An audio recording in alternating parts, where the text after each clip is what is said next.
Kegyelem néktek és békesség Istentől, ami Atyánktól, és az ő egyszülött fiától, ami Urunktól, az Úr Jézus Krisztustól. Amen.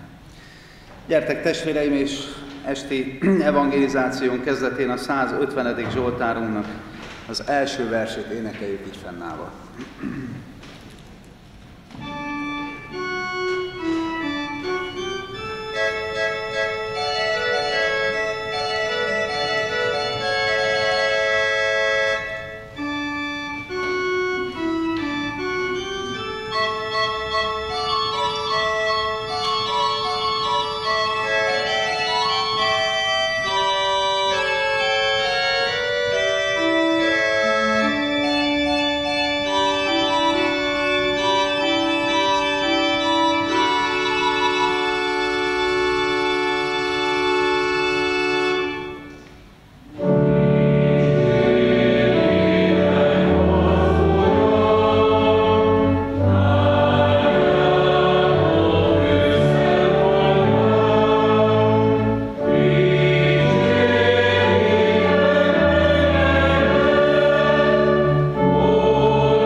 Helyeinket elfoglalva folytassuk a mi Urunk Istenünknek a magasztalását, a 24. Zsoltárt keressük meg, és énekeljük mind az 5 versrével.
Így ülve maradva hajtsuk meg a fejünket és fohászkodjunk. Ami Isten tiszteletünk megszentelése, megáldása, jöjjön az Úrtól, aki teremtett, fenntart és bölcsen igazgat mindeneket. Amen. Isten igéjét olvasom közöttetek Mózes első könyvéből, az első fejezetből válogatott verseket, az elsőtől az 5. fejezetig, valamint a 26-tól a 28. versig, és a második fejezetből is olvasok néhány verset. Tehát Mózes első könyvének az első fejezetéből olvasom az igét, az első 5 verstől válogatva. Kezdetben teremtette Isten a mennyet és a földet. A föld még kietlen és puszta volt. A mélység fölött sötétség volt, de Isten lelke lebegett a vizek fölött. Akkor ezt mondta Isten: legyen világosság. És lett világosság. Látta Isten, hogy a világosság jó. Elválasztotta tehát Isten a világosságot a sötétségtől. És elnevezte Isten a világosságot nappalnak, a sötétséget pedig éjszakának nevezte. Így lett este, és lett reggel, első nap. A 26. verstől. Akkor ezt mondta Isten: alkossunk embert a képmásunkra, hozzánk hasonlóvá. Uralkodjék a tenger halain, az ég madarain, az állatokon, az egész földön és mindenen, ami a földön csúszik, mászik. Megteremtette Isten az embert a maga képmására. Isten képmására teremtette, férfivá és nővé teremtette őket. Isten megáldotta őket, és ezt mondta nekik Isten: szaporodjatok, sokasodjatok, töltsétek be és hódítsátok meg a földet. Uralkodjatok a tenger halain, az ég madarain, és a földön mozgó minden élőlényen. És a második fejezetből olvasom az első verstől. Így készült el a menny és a föld, és minden seregük. A 7. napra elkészült Isten a maga munkájával, amelyet alkotott, és megpihent a 7. napon egész alkotó munkája után. Azután megáldotta és megszentelte Isten a 7. napot, mivel azon pihent meg Isten egész teremtő és alkotó munkája után. Ez a menny és föld teremtésének a története. Amen. Hajtsuk meg a fejünket és imádkozzunk.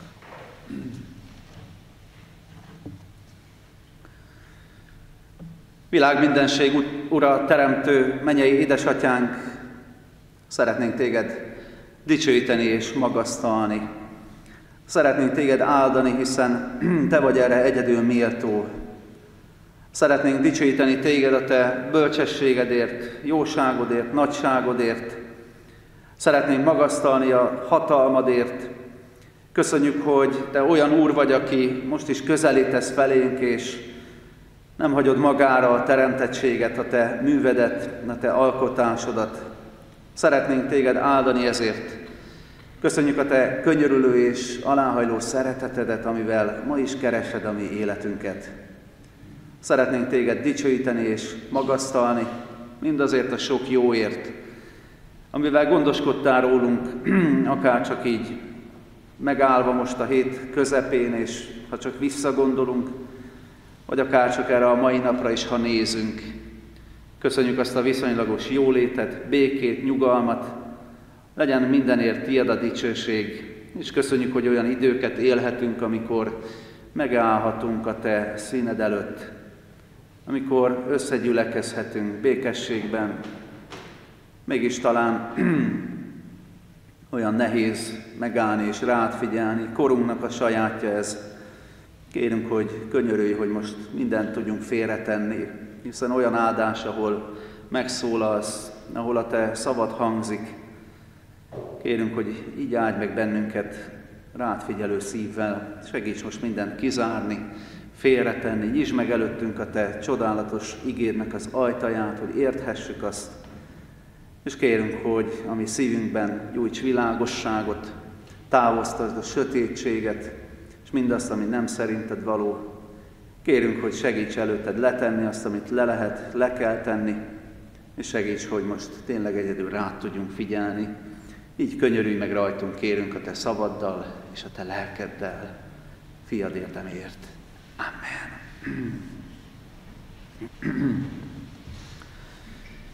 Kedves testvéreim, a már felolvasott igéből szeretnék néhány verset olvasni, csak Mózes első könyvének az első fejezetéből, az első, valamint a 27. verseket. Kezdetben teremtette Isten a mennyet és a földet. Megteremtette Isten az embert a maga képmására, Isten képmására teremtette, férfivá és nővé teremtette őket. Amen. Kedves testvéreim, nagy szeretettel köszöntöm a gyülekezetet, és nagy öröm az, hogyha lehet az evangéliumot hirdetni, és arról a csodálatos hírről beszámolni, amit a Biblia elénk ad, és a Bibliának én azt hiszem, hogy bármelyik oldalát kinyitjuk, tele van örömhírrel. És a Biblia első oldalát is, ha kinyitjuk, nagyon sok minden, olyan örömhír van benne, ami igazán boldogságot szerezhet a számunkra. És nagyon sok olyan részlete van a Bibliának, ennek a részének, amit ha alkalmazunk, akkor azt mondjuk, hogy ja igen, most már értem. Az egész világ más megvilágításba kerülhet. Talán ezért is nagyon fontos az, amit itt olvasunk. A mondandómat szeretném úgy 3 részre elkülöníteni. Az egyik az, hogy kicsit foglalkozunk magával ezzel a kérdéssel, hogy teremtés, ne ijedjünk meg ettől. A második pedig az, hogy mi az, amit leginkább üzen számunkra a bibliai teremtés történet, hogy miért fontos a hit. És aztán látjuk azt is, hogy miért fontos Istennek a szava. Erről a 3-ról szeretnék majd beszélni. A kommunizmus idején volt egy olyan kollégium, illetve 2 kollégium, az egyikben a fiúk, a másikban a lányok laktak, és állandóan feszültség volt. Mindig rendszer ellenes megmozdulások, kihágások történtek ebben a 2 kollégiumban. És aztán leszóltak föntről, hogy mit kellene csinálni. Engedjétek be egymáshoz a fiúkat és a lányokat, lehessen alkoholt bevinni, és nincsen olyan, hogy záróra. És nem kellett sok idő, megszűnt az erkölcs, és már is megszűntek a zavargások is. Nem volt már többé olyan nagy probléma a rendszer. Hogy is van ez a mondás, hogy kenyeret és cirkuszt? Aztán nem kell nekünk csak a kommunizmust elővenni, nyugati ideológus, egy osztrák ideológus. Azt mondta, hogy a férfiakat kell kivenni a templomból, és el fog vallástalanodni a nyugat. Mi ez a különös dolog, amit az ellenség tudja nagyon jól, hogy ezt kell az embertől elvenni. Ha uralkodni akarsz az emberen, ha nem akarsz vele sok bajt, problémát, ha irányítani akarod, akkor azt a drága dolgot kell tőle elvenni, amit úgy hívunk, hogy hit. Hogy is énekeljük? Most nem tudom, hogy hanyas számú ének, mert itt már az újat használjuk. A hit drága kincse, örök és főjavunk. Örök és főjavunk. Csak kérdés, hogy számodra drága kincs-e? Tényleg a főjava, de látod-e, hogy a legfőbb javunk? A hit. Persze nagyon fontos, hogy vannak egzisztenciális, anyagi, kézzelfogható dolgaink, és abban is sok örömünk lehet. De ahogy mondja Pál, hogy mit hoztál ebbe a világba? És mit viszel ki? Hát anya szült messzenő, hogy jövünk, aztán egy tepsibe megyünk, és tényleg így van, hogy a hit a legdrágább kincs. A legfőbb javunk. Éppen ezért nagyon fontos lenne, hogy ezen a héten bárcsak engednénk, hogy Isten növelje a hitünket. Vagy akár szülessen meg az a hit, ha még nincs meg. Hát miről beszél nekünk itt a Szentíró? És most, ha esetleg valaki hozott magával egy kedves olyat, aki még nem járt templomban, lehet, hogy szívéhez kapott, hogy jaj, csak a teremtés történetről ne beszéljünk. Hát ez olyan ciki. Hát a teremtés történet, hát ezt hallja valaki, hogy na, jó van, akkor is már szalad is ki a templomból. Hát ki hiszi ma ezt már el? Kedves testvéreim, a teremtés történet az egy olyan gazdag üzenettel bíró igerész, hogy ez sokkal többről szól. Mint pusztán arról, hogy most tudományosan mi, hogy és hogyan volt, és hogyan jött létre. Olyan fontos üzeneteket közöl, amik alapvetőek az ember számára. És egy olyan tudományos nézet kerekedett felül az ember szívekben, hogy megfosztotta nagyon sok mindentől az embert. Mert ez a teremtés történet, ez nem vissza-vissza sötét középkorba, ez pont, hogy meggazdagít. Ez pont, hogy igazán fölemeli az embert oda, ahova való. Legyél csak ember. Ne akar több lenni, vagy kevesebb. Legyél ember. Hát erről szeretnénk majd ezen a 3 alkalmon szólni. Nem szeretnénk itt tudományos vitákba bocsátkozni, és nem is ez a feladatunk, nem is ezt várjuk és kérjük az Úrtól, hanem hogy a hitünk, ahogy már említettem is, bárcsak gyarapodna. De mégis néhány dolgot azért jó lenne egy kicsit pontosítani, mert az, amit tanultunk, vagy az, amit közszájon forog, vagy konszenzus, ami már nem is annyira konszenzus a teremtésről kapcsolatban, egyébként, ha valaki tudományos háttérébe egy kicsit ennek belenéz, tehát nem tudunk most teljes mélységébe belemerülni. Meg nincs is nekem meg erre a kvalitásom, meg előképzettségem, de csak néhány olyan dolgot szeretnék megpendíteni, hogy csak egy kicsit árnyaljuk már azt, amit úgy hangsúlyosan ránk tesznek, hogy már pedig az evolúció, és már pedig ez csak a véletlen, és nincs semmi, és nem Isten alkotta a világot. Én szeretnék csak néhány dolgot úgy megpendíteni, hogy vigyázzunk, hogy ne mindent higgyünk el. És majd látni fogjuk, hogy nincs nagyobb, nem jogos a tudománynak az igénye, hogy hát már pedig a hit azért kevésbé van létjogosultsága. Nem így van. Nagyon is van létjogosultsága annak, hogy higgyük, hogy Isten alkotta ezt a világot, mert olyan kérdések vannak, hogy ezek nem tudományosan bizonyított tények, hanem állítások, feltételezések. A evolúciónál ugye az egy nagyon különleges állítás, hogy hát a fajok versenyeznek egymással. És hát a mutáció révén létrejön egy versenyképesebb egyed, és ezt fog majd felülkerekedni. És ez egy nagyon szép elképzelés, de vannak nagyon kétséges, vagy nagyon olyan kérdései, amit azért nem lenne utolsó dolog megválaszolni, hiszen a mutáció, mint olyan, az csak az egyedre jellemző DNS tulajdonságok alapján valósulhat meg. Tehát, hogyha valaki ember, mint ahogy volt Kevin Costnernek egy filmje, ha valaki látta, angolul az volt, hogy Waterworld a címe, és egy olyan világkorszak volt már, ahol fölmelegedtek a jégsapkák, megnövekedett a tengerszintje, alig volt szárazföld, ezt keresték nyakra főre, és Kevin Costner ugye abból éltek sokan, hogy búvárkodtak, és ennek egy különleges képessége volt, hogy a fülen mögött egy kopoltyú nőtt. Hát ez olyan szép mese. Hát ha az embernek mutációja van, vagy valamilyen mutálódik, akkor a fajra jellemző dolog jön létre pluszba. Tehát ha valakinek 6 ujja van a kezén, akkor nem egy csimpánzúj lesz ott, hanem egy emberúj. Vagy nem egy kacsának, vagy egy tyúknak a lába, vagy ujja nő ki a kezén. Hát a mutáció csupán csak ez a probléma. Ugye a fajok között nem igazán látni azt, hogy van átjárás. Aztán a másik, ami egy fontos kérdés, ha mutálódik is, akkor az a 6. új például, ami így kinő, az nagyon ritkán funkcionális. Nem tudja használni, ott lifeg, nem mozog, stb. Stb.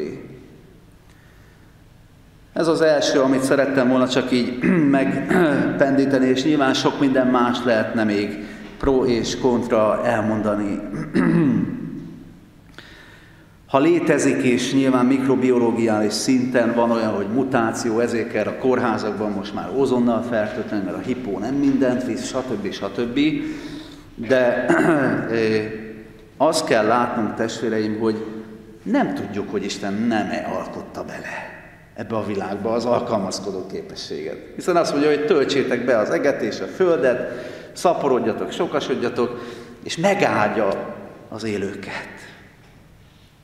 Hát nem akarok én ebbe belemenni, de még ha válaszokat is tudunk esetleg a formálódásra adni, a változásokra, évmilliók távlatában, mondta egyszer valaki, hogy de hát az évmilliók alatt. A jeges medvéknek megfigyelték, hogy ugye megszűnik sok helyen már a hó meg a jég, és bebarnul a szőrzetük. Lehet ezen vitatkozni, hogy az évmilliók alatt lehet, hogy majd a jeges maciból egyszer koala lesz, vagy nem tudom micsoda. Na de magának az életnek a létrejöttére nem tudtak még választ adni a kutatók. Sehol. Legmagasabb szinteken sem. Nem tudják leutánozni. Tehát, hogyha egyszer valaki írta egy könyvben, hogyha a szenet, a hidrogént, az oxigént, a nitrogént, meg a kenet, a fehérjéknek a alapköveit valahogy oda tesszük, és ugye ezt mondták, hogy ilyen ős kráterekben, ilyen kis forró víz, kis buborékok jöttek, és egyszer csak jött hopp, egy sejt. Hát akkor laborban nem tudjuk ezt utánozni. Hát nem olyan egyszerű kérdések ezek, azt mondta valaki, hogy hát nagyobb a valószínűség annak, hogy valaki megnyeri a Lotto 5-öst.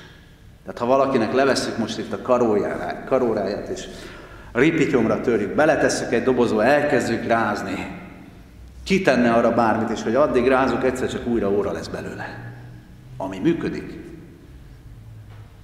Hát azt hiszem, hogy ezt kevesen hisszük el.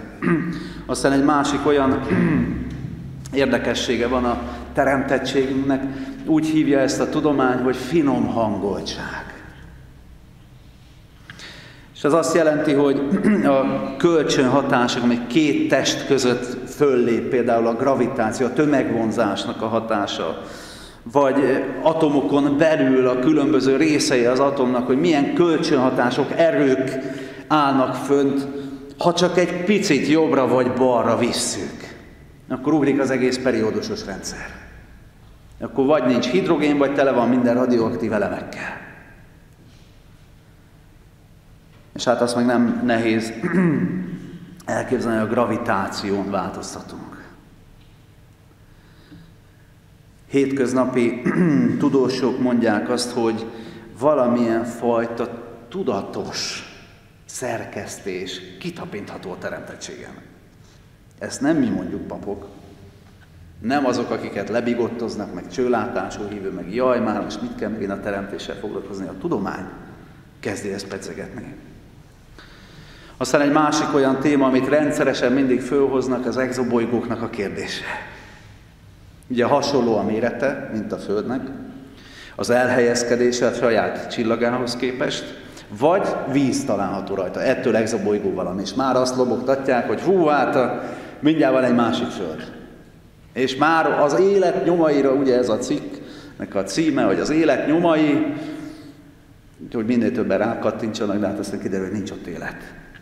Hát körülbelül olyan 320 tényezőnek kell megvalósulnia és fennállnia ahhoz, hogy egy Földhöz hasonló bolygó létrejöjjön. Tehát nem mindegy például, hogy hány éves a nap, hány éves az a csillag, ami körül kering a bolygó, milyen a típusa, milyen a színképe, milyen a Földnek a mérete, mert ugye, ha olyan a mérete, akkor van tömegvonzása, visszatartja az oxigént, de az üvegházhatású gázt elengedi, és számos ilyen tényező is sorolhatnánk.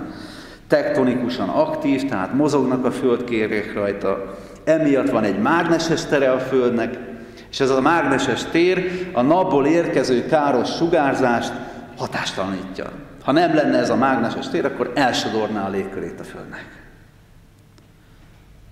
És aztán nem beszélve a Holdnak a méretéről, egy kicsit megdönti a Földet, és emiatt vannak évszakok is, hogy nem mindig ugyanolyan mértékben éri a sugárzás a Földet.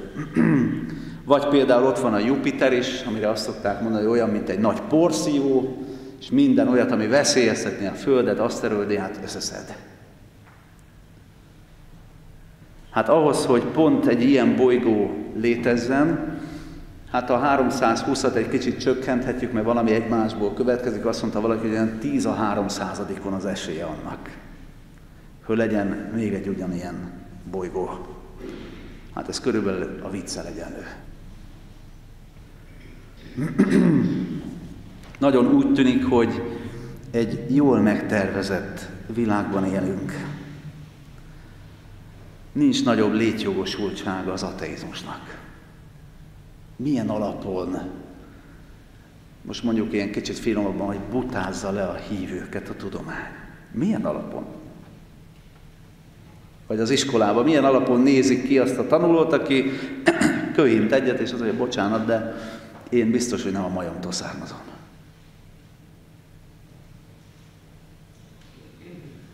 Kedves testvéreim, a tudomány nem mindenható. A tudomány olyan igényt ragadott magához, ami nem jár neki. Persze nagyon sok dolgot ki tud mondani, és nyilván lehet pro és kontra elmondani meg az egyháznak a rovására írni dolgokat. Mikor rongyolt be a parókiára egy kedves kivitelező, és valamilyen munkát rendeltünk meg tőle, és mondta nekem, hogy tiszteletes úr, engem nem vernek át. Én 5-ös voltam történelemből. Mondtak, hogy mi a probléma, hogy mi? Hát, mert én tudom, hogy a keresztények mit csináltak. Hogy az indiánokat, hogy írtották Amerikában, és hogy mi mindent csináltak. Hát mondom, az tényleg borzasztó volt. Akkor mondtam neki, hogy de tudod-e, hogy például az amerikai indiánok, a dél-amerikaiak, a gyönyörű nagy piramisokat szokták mutogatni, hogy fú, milyen fejlettek, mint Egyiptomban, olyan jók voltak, és ott ezrével áldozták fel az embereket. Mondom, akkor melyik a rosszabb, a keresztény vagy az indián? Szóval valahogy ebben a világban van egy ilyen nagy, lejártó kampány. Jaj, az a Biblia, meg jaj, azok a keresztények. Az ember egy dolgot nem hajlandó belátni, hogy nem a keresztényekkel van baj, nem az indiánokkal van baj, mondták, hogy akkor a vallás rossz. Nem a vallással van baj, veled. Az emberrel van baj. Csak hát ezt nagyon nehéz ugye beismerni. Hát kedves testvéreim, nagyon szép az a igevers a zsidókhoz írt levél 11. fejezetének a 3. verse, hogy hit által értjük meg, hogy a világ Isten beszéde által teremtetett. És ennél a résznél a tudomány ledobja a láncot. Pedig a teremtés történet arról beszél, hogy hit nélkül az ember az nem is igazán tud ember lenni. Hit által kapcsolódhat az ember ahhoz a valakihez, aki őt megalkotta, aki az ő teremtője, a rendszergazdához, mondhatnánk így, hogy minden rendben legyen.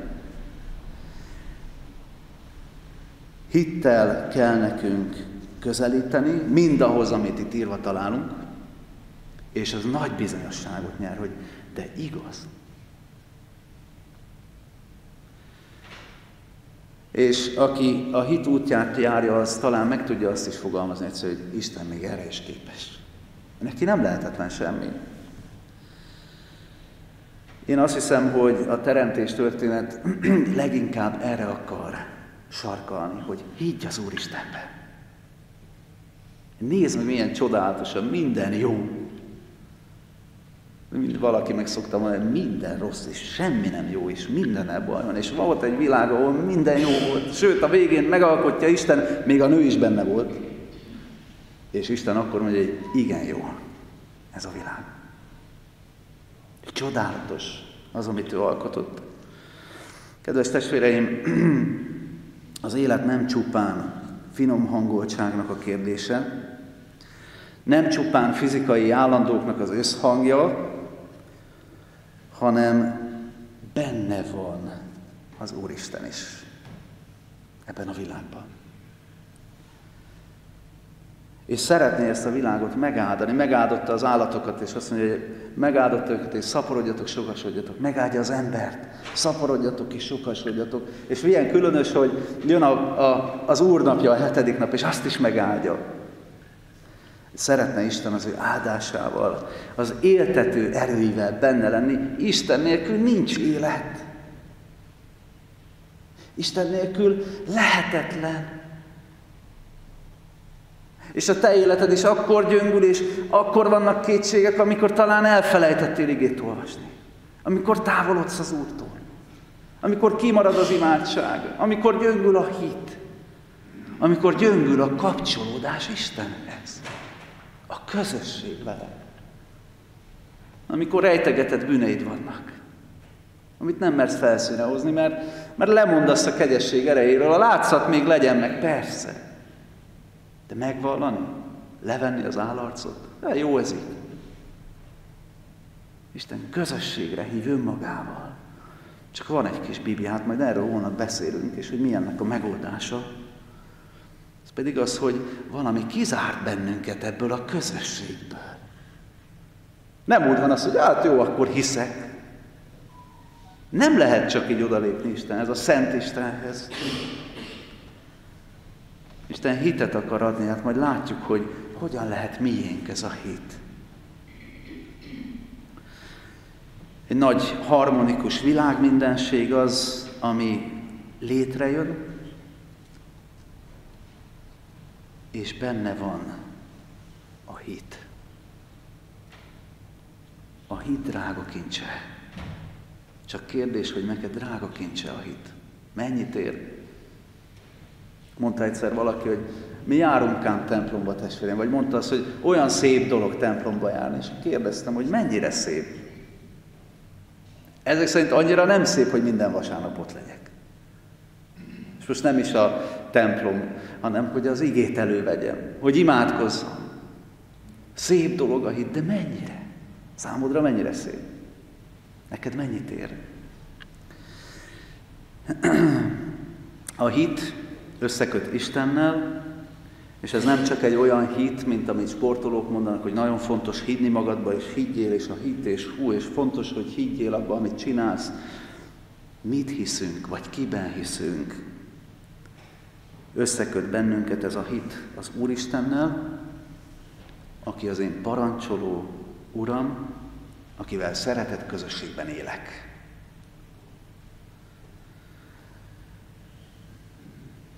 Ahol én fölnőttem a Velencei tónál, mondták azt, hogy ha ilyen tévíz idején, vagy már ilyen hideg időben valaki egy nagyobb testű halat kivet a partra, az még napokig ott él. De már vonadik. Vergődik. Ha valaki járt az állatkertbe, akkor én nem tudom, hogy ki az, aki látott ott boldog állatokat. Vagy azok már nagyon hozzászoktak a helyükhez, de nagyon gyakran nem is szaporodnak, van, amelyik nem is eszik a rácsok mögött. Nem az az eredeti élőhelye. Az ember eredeti természetes élőhelye a hit, az Istennel való közösség. Ott tud kibontakozni igazán. Egyszer egy fiatal ember mondta azt, hogy én majd boldog leszek, ha lesz saját autóm, lett neki. Majd egy kicsit magasabb fizetésem, lett neki. Majd saját házam lesz, az is lett neki. Majd feleségem, meg gyerekeim, az is lett. Soha nem érte el a boldogságot. És amikor megtalálta az Urat, akkor békessége lett. Akkor békessége lett. Helyére került, az eredeti helyére, oda, hova az ember való.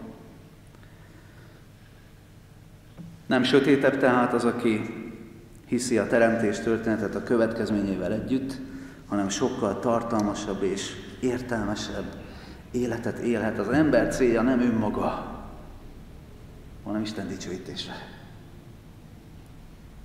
Nem egy tűnő talány az élet, és éppen ezért nem kell pánikolva még mindent kipróbálni, mindenen átmenni, mert csak egy életed van, dehogy is. Az életünk végén nem pont van, hanem 2 pont. Isten alkotta meg ezt a világot, Isten formálta ki ezt a világot, ő a mester, az alkotó, ő tudja, hogy minek mi a rendeltetése, ő ért hozzá a legjobban, legyél csak ember, ne okoskodj, bízz rá magad az Úrra. És ő fogja tudni majd, hogy hogyan jöhet rendbe egy házasság, hogyan lehet a gyermeknek megadni azt, amire szüksége van. Aztán persze majd a gyermeken is múlik, hogy megfogadja-e az intést. De az Úr ért hozzá a legjobban. Isten belehelyezi a világba az embert, és megajándékozza a legdrágább kincsel, a hittel, hogy bízik benne. Nincsen magasabb rang az ember számára, mint az, hogy hisz az Úristenben, hogy hívő lehet. A boldog élet a hittel kezdődik, testvéreim.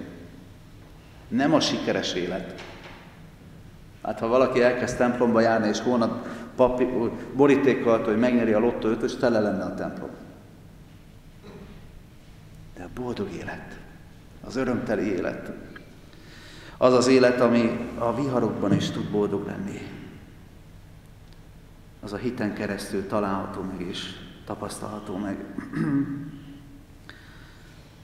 Olyan jó lenne, hogyha így tudnánk figyelni ezen a héten.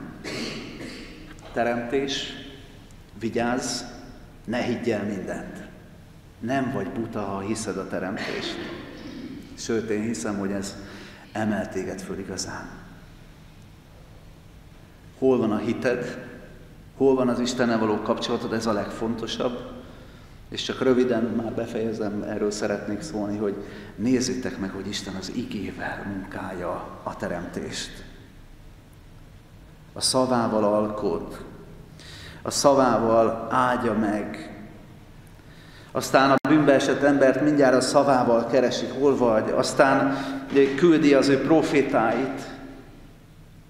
Aztán végül jön az egyszülött fia Jézus, a testet öltött ige. Aztán a Szent Lelken keresztül, és egy nagy ige hirdetésen berobban az az új üdvtörténeti kor, ahol már nem csak kitüntetett személyek kapják a lelket, hanem fiaitokra és lányaitokra, szolgálóitokra, az idegenekre. Ott is az ige. Mózes Józsuéra az igét bízza, Timóteusra Pál apostol az igét bízza, a teljes írás Istentől ihletett. Az ige szerepe. Istennek a beszéd, a munkaeszköze, testvéreim. Mi az, amit csak az egyház tud megadni ennek a világnak? Mi az, amit csak a Rákoscsabai gyülekezet, meg a Vekerletelepi, meg a református egyház, mi az, amit csak mi tudunk megadni? Vagy most beszélhetnénk nyilván nem csak református gyülekezetekről, amit az egyház. Ez Istennek a beszéde, az ige. Hát nagyon sok helyen tudnak jó koncertet tartani, karitatív tevékenységet folytatni, de igét hirdetni. A drága igét. Kedves testvérem, bármekkora is esetleg a káosz az életedben, rendet tud teremteni Isten a szavával. Bármióta is küzdesz valamivel, ne add föl, ne szakadj el, csak ragaszkodj az igéhez, és Isten ki tudja formálni. Higgy a szavában. Higgy annak az erejében. Nincs több. Hát nem látunk a Bibliában, hogy Isten eldobja az ige eszközét, és azt mondja, már most gyertek, aztán csináljunk valami más, szórakozzunk, vagy mozizzunk, vagy bármit. Az ige. A teremtő ige. Az éltető ige. De nagy szükség van erre, az igére, hogy lehessünk Istennek a képmásaivá. Ez egy olyan kifejezés volt, amivel határokat választottak el, egy ilyen kőszerű képződmény volt, és rá voltak írva az adott országnak, az uralkodóinak a parancsai, vagy tulajdonságai, hogy aki belép abba az országba, tudja, hogy mi a rend. De jó lenne így képviselni Istent, hogy mások is eligazodjanak az életben, hogy megtalálják, hogy hogyan lehet harmonikus életet élni. Hogyan lehet eligazodni az élet útvesztőiben, hogy tudjuk, hogy a világ mindenség ura mit szeretne a mi javunkra. Amen. Csöndesedjünk el és imádkozzunk. Dicsőítünk és magasztalunk téged, Úr Jézus Krisztus, hogy lehet hozzád jönni, és köszönjük azt a drága kincset, amit elénk éltél, a hitnek a kincsét, hogy példát adtál nekünk, hogy utat mutattál nekünk, hogy hogyan kell embernek lenni. Szeretnénk téged dicsőíteni és magasztalni, hogy te is az igét hirdetted, és az ige hirdetéssel bízod meg a tiéidet. Úr Jézus, kérünk azért, hogy ez az ige hadd hangozzon, hadd munkáljon bennünk, hadd formáljon minket, hadd legyen a te igéd valóban ezen a pár estén teremtő erővé, és bárcsak minél többen hallhatnák a te beszédedet. Hiszen a te beszéded az megelevenít, annyi minden jót munkál a te igéd, mécses a lábunk előtt, gyógyít, életet szerez, megáld minket. Kérünk, könyörülj és add, hogy lássuk, hogy milyen nagy ajándék, hogy van ige, hogy hangzik a te szavad. Így áldj meg bennünket ezen az estéken, kérünk, és könyörülj rajtunk, áldj meg minket nagyon. Amen. Rövid csöndben vigyük Isten színe elé a mi kéréseinket, ülve maradva.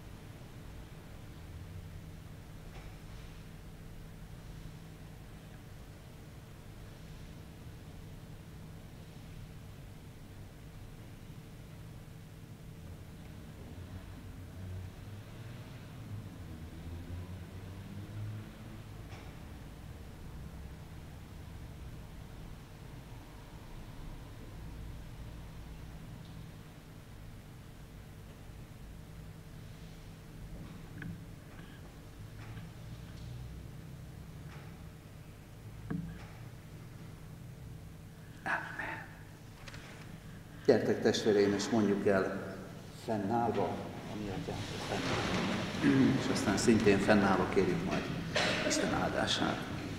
Ti azért így imádkozzatok, mi atyánk, aki a mennyekben vagy, szenteltessék meg a te neved. Jöjjön el a te országod, legyen meg a te akaratod, amint a mennyben, úgy a földön is. Mindennapi kenyerünket add meg nekünk ma, és bocsáss meg vétkeinket, miképpen mi is megbocsátunk az ellenünk vétkezőknek. És ne vigy minket kísértésbe, de szabadíts meg a gonosztól, mert tiéd az ország, a hatalom és a dicsőség mind örökké. Amen. Kérjük Isten áldását, ami Urunknak, az Úr Jézus Krisztusnak kegyelme, Istennek szeretete, és a Szentléleknek a közössége legyen mindnyájunkkal. Amen. Foglaljunk helyet és hallgassuk meg a hirdetést.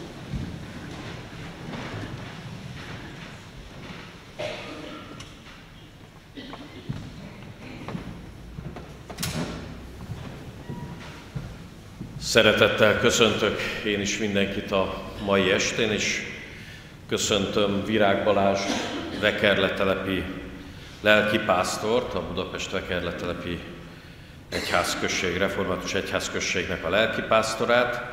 Akinek esetleg ismerős, az nem téved, mert a beiktatásomon ő köszöntött engem a barátok nevébe, és el is mondhatom, és hálás szívvel mondhatom, hogy valóban Balázs az egyik legjobb barátom, és jó úgy megélni ilyen barátságokat, hogy testvérek is vagyunk az Úrban, és ez egy nagyon nagy áldás az Isten részéről, hogy küld olyan embereket, akik nem csak testvérek az Úrban, hanem akik tényleg barátokká lehetnek, és az ember tud rájuk támaszkodni. Úgyhogy köszönöm szépen, hogy elfogadtad a meghívásunkat.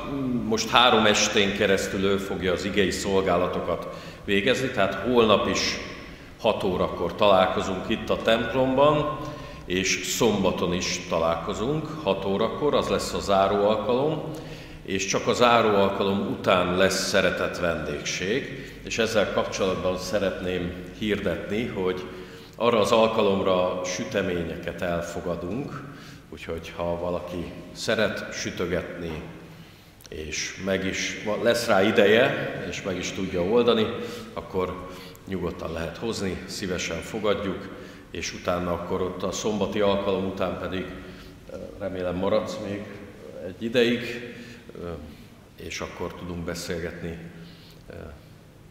kötetlenebbül is Balázssal. Úgyhogy még egyszer köszönöm szépen, hogy itt vagyunk, itt lehetünk, együtt lehetünk. Hisszük, hogy az Úr megáldja ezeket az alkalmakat, hiszen az ige szól, tisztán szól, szabadon szól, és köszönjük, hogy itt vagy közöttünk, és így hordozzuk imádságban ezeket az alkalmakat, és mindenkit biztatok arra, hogyha van olyan ismerősünk, aki még bolondságnak tartja az evangéliumot, vagy minket, keresztényeket, de valami úton, módon elénk hozza az Úr, hogy őket is szólítsuk meg és hívogassuk, akkor tegyük ezt meg, hogy minél többen halljuk az Úr hívó szavát és újjáteremtő szavát. Az Úr áldja meg ezeket az alkalmakat. Befejezésül a 750. éneket énekeljük. A 750. énekünknek mind a 3 versét énekeljük. Az első vers így kezdődik: Jöjj, az Úr vár reád, jöjj, amíg ifjú vagy.